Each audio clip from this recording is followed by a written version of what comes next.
Assalamualaikum warahmatullahi wabarakatuh. Mahasiswa, pada kesempatan kali ini saya akan menyampaikan review untuk materi aplikasi PCK pada sistem peredaran darah manusia. Oke, baik, kita langsung saja ke slide yang pertama. Di sini ada tulisan kompetensi inti. Sebenarnya kompetensi inti tidak perlu dicantumkan karena kompetensi inti itu sudah tersirat pada kompetensi dasar KD 1, 2, 3, 4. Kemudian langsung ke kompetensi dasar. Ini tulisannya jelas sekali, bagus ya. Sudah Anda cantumkan KD 3.7 dan 4.7. Untuk IPK-nya saya rasa ini masih kurang diuraikan lagi ya. IPK yang Anda turunkan dari kompetensi dasar. Mungkin untuk organ peredaran darah ini bisa Anda uraikan lagi menjadi darah itu sendiri, kemudian organ jantung dan pembuluh darah. Dan kata kerja operasional, memahami ini ya. Memahami ini bisa Anda ganti dengan menjelaskan ya. Kemudian untuk kata kerja operasional yang keterampilan melakukan ini ya sebaiknya tidak perlu Anda cantumkan di sini karena untuk mengukurnya akan sulit ya, kecuali kalau Anda menggunakan kata kerja operasional seperti menyajikan, mengkomunikasikan, mempresentasikan, itu akan lebih mudah diukur ya. Ya, ini saya rasa sudah cukup menyesuaikan KD 4 gitu ya. 4.7. Kalau ini lebih baik dihapus saja karena ini akan sulit kalau dibuat alat ukurnya. Kemudian kita lanjut ke slide berikutnya. Tujuan. Nah, ini tulisannya masih kurang jelas. Akan lebih baik kalau Anda buat seperti slide sebelumnya ya. Memahami organ peredaran darah, memahami jenis peredaran darah. Terus apa bedanya dengan IPK yang sudah Anda sampaikan sebelumnya? Kalau tujuan, kalau Anda mengikuti materi dari saya, itu ada tulisan seperti ini. Peserta didik mampu. Nah, itu wajib. Peserta didik mampu atau siswa mampu memahami organ peredaran darah melalui kegiatan diskusi ya, melalui kegiatan, melalui metode, melalui model ya, dengan mengembangkan sikap kerjasama. Karakter yang diharapkan juga harus dimasukkan. Atau di sini melalui kegiatan presentasi, peserta didik mampu memahami jenis peredaran darah dengan percaya diri. Jadi ada beberapa komponen yang harus masuk ke dalam tujuan pembelajaran. Kalau hanya seperti ini, maka tidak ada bedanya dengan rumusan IPK atau rumusan indikator pencapaian kompetensi. Jadi ini perlu diperbaiki ya. Tujuan pembelajarannya akan lebih baik kalau Anda buat tabel sehingga bisa dibandingkan yang kiri adalah IPK, kemudian yang kanan adalah tujuan ya. Tujuan itu bisa lebih banyak daripada indikator, tetapi jangan lebih sedikit dari indikator. Jadi jumlah tujuan itu minimal sama dengan jumlah indikator.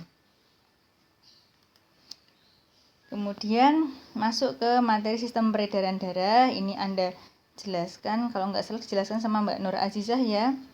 Kemudian suaranya diedit malah kelihatan kurang bagus. Saya rasa lebih baik nggak usah diedit. Jadi penyampaiannya akan lebih tenang dan enak untuk didengarkan gitu ya. Untuk materinya lebih baik ke materi esensial saja, tapi di sini saya rasa juga masih ada yang kurang. Misalnya komponen darah, ada plasma darah, ada sel darah, leukosit, trombosit, eritrosit, harusnya juga disampaikan di sini. Kemudian jantung terdiri dari beberapa ruang dengan fungsi masing-masing. Kemudian ada sistem peredaran besar, sistem peredaran darah kecil. Nah, sebaiknya ini dimasukkan. Kalau kalimatnya sistemik pulmonalis koroner itu sebenarnya sudah ada nggak ya pada istilah yang diajarkan di SMP atau MTS? Ya, tolong Anda perbaiki lagi untuk materinya. Kemudian fungsi ini fungsi apa? Fungsi darahkah? Apa fungsi jantung atau fungsi pembuluh darah? Harusnya disampaikan. Saya rasa ini adalah fungsi dari sistem koordinasi ya, atau sistem peredaran darah. Maaf, kok sistem koordinasi ya? Sistem sirkulasi atau sistem peredaran darah. Kemudian ini komponen apa? Komponen utama sistem peredaran darah ya. Oke. Selanjutnya kelainan sistem peredaran darah ya, masih belum urut ya, tolong ini materinya dibuat singkat padat dan jelas, nggak usah dibuat panjang-panjang. Maksud saya semuanya saya minta untuk mencantumkan materi di sini itu supaya Anda bisa menentukan pendekatan, model, strategi, metode apa yang tepat diajarkan menyesuaikan materi-materi esensial yang Anda cantumkan di sini. Gitu ya. Kemudian untuk metode pembelajaran Anda pakai discovery learning, kemudian scientific Anda jelaskan discovery learningnya sudah, scientific juga sudah, deduktif juga sudah. Namun saya rasa strategi pembelajaran deduktif ini tidak tepat kalau disandingkan dengan discovery learning.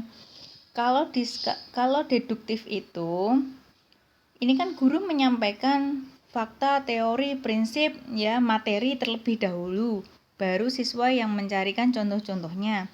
Itu kurang tepat kalau misalnya disandingkan dengan model discovery learning, karena discovery learning itu kan model pembelajaran penemuan, di mana siswa itu menemukan sendiri pengetahuannya, menemukan sendiri konsepnya, prinsipnya gitu. Jadi siswa itu disajikan atau diberikan contoh-contoh terlebih dahulu, kemudian di akhir pembelajaran mereka menyimpulkan ya konsep, prinsip atau materinya. Jadi strategi pembelajaran yang tepat kalau disandingkan dengan discovery learning adalah induktif. Kemudian di sini juga belum ditampilkan metode pembelajarannya. Tolong ini diperbaiki ya.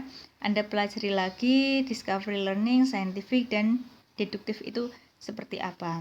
Ya, deduktif, induktif itu seperti apa. Lanjut ke langkah pembelajaran discovery learning. Nah, yang dicantumkan di sini adalah langkah pembelajaran yang digunakan untuk memenuhi atau mencapai tujuan pembelajaran dari awal sampai akhir. Bisa Anda perkirakan berapa pertemuan yang digunakan atau ditentukan untuk mencapai semua tujuan pembelajaran tersebut. Misalnya saja, satu pertemuan itu digunakan untuk mencapai 2 tujuan pembelajaran. Maka Anda tuliskan langkah pembelajaran dari kegiatan awal, kemudian kegiatan inti dan kegiatan akhir itu seperti apa. Ya, tetap ketika menyampaikan langkah-langkah pembelajaran, kalau Anda menggunakan model, maka sintaksnya itu harus muncul. Bisa dipisah-pisah sintaksnya pada tiap pertemuan, bisa juga dalam satu pertemuan itu sintaksnya diuraikan secara lengkap. Saya rasa untuk materi ini dan untuk model pembelajaran discovery learning ini, sintaksnya bisa Anda uraikan secara lengkap dari awal sampai akhir pada satu pertemuan. Nah, saya di sini juga tidak bisa memahami yang Anda maksud langkah-langkah pembelajaran di sini seperti apa. Apakah pemberian rangsangan stimulation ini untuk 1 hari atau bagaimana? Gitu ya. Kemudian di depan tadi Anda juga mencantumkan bahwa pendekatan pembelajaran yang Anda gunakan adalah scientific. Ketika Anda menggunakan pendekatan scientific, maka langkah-langkah saintifik juga harus muncul pada pembelajaran ini. Ya, dari kegiatan mengamati, menanya, kemudian mengumpulkan informasi atau eksplorasi, kemudian mengasosiasi atau menalar, dan yang terakhir adalah mengkomunikasikan. Harus dimasukkan pertemuan 1, pertemuan 2, pertemuan 3, pertemuan 4, dan selanjutnya. Ada sintaksnya, ada langkah-langkah saintifiknya. Ya, mungkin Anda juga bisa mengamati review dari kelompok yang lainnya juga. Ya, sebagai bahan pertimbangan untuk melakukan revisi dari tugas Anda ini. Oke. Ya, ini saya rasa Anda memisah-misahkannya pada nah ini kan belum kelihatan kegiatannya. Ya, saya rasa ini tolong direvisi dari awal sampai akhir seperti yang saya sampaikan tadi.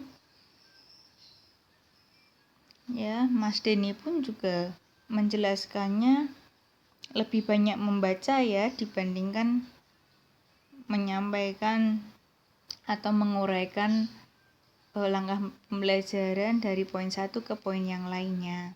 Kemudian ada satu hal yang masih keliru yang disampaikan oleh Mas Denny, yaitu siswa boleh mengeksplorasi materi dari internet, salah satunya dari blog. Blog itu jangan digunakan sebagai acuan untuk memperoleh referensi. Ya, sampaikan saja kepada kepada peserta didik, kalau misalnya mau mencari referensi silahkan akses e-book, buku teks ya, buku buku pegangan atau jurnal-jurnal. Ya, intinya dari web atau situs-situs yang bisa dipertanggungjawabkan. Kalau blog itu kan tidak bisa dipertanggungjawabkan karena kita tidak mengetahui asal-usul sumber keahlian yang menulis dari blog tersebut. Bisa jadi yang menulis itu bukan yang ahli, bisa jadi yang menulis itu anak SMP, SMA yang kita tidak tahu kebenarannya. Begitu ya. Jadi itu saja yang perlu saya uraikan dari awal sampai akhir. Silahkan Anda revisi dengan menulisnya, dengan berdiskusi terlebih dahulu dan menulis hasil diskusi revisinya pada blog masing-masing. Silahkan nanti Anda langsung masukkan ke deskripsi video presentasi Anda dulu. Ya, di bawahnya Anda tuliskan bahwa ini adalah hasil revisi dari kelompok kami. Itu ya, atau langsung Anda kirimkan ke WA saya secara pribadi. Oke ya, ini juga penulisan thank you-nya juga belum tepat ini ya. Oke, begitu ya, baterai saya sudah mau habis. Terima kasih atas perhatiannya ya. Jangan lupa paling lambat 2 minggu setelah saya upload video ini. Terima kasih. Assalamualaikum warahmatullahi wabarakatuh.